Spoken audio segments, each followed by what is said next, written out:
Welcome to Dave's Cooking Show, coming at you from its new time slot of 4 p.m.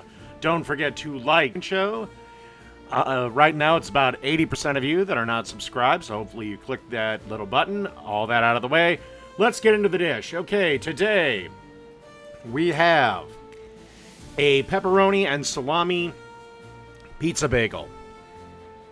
First thing we got to do is make our pizza sauce. Very easy to do.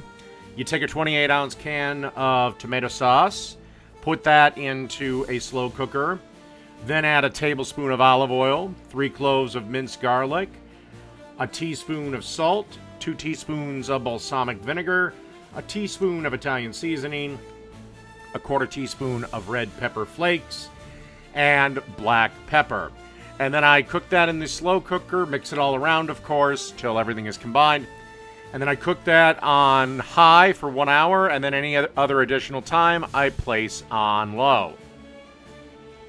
All right, so we want to give our slightly toasted bagels a generous amount of sauce, as you see here. And then we want to add some whole milk mozzarella. And then we want to add some bacon, because everything is better with bacon. And then we want to add some pepperonis. And followed by a couple of slices of hard salami. And then finally top with a little bit more mozzarella cheese. And then pop in to a 425 degree oven until the cheese is melty, ooey gooey, and wonderful. Let's say about 8 to 10 minutes, give or take. Just keep an eye on it.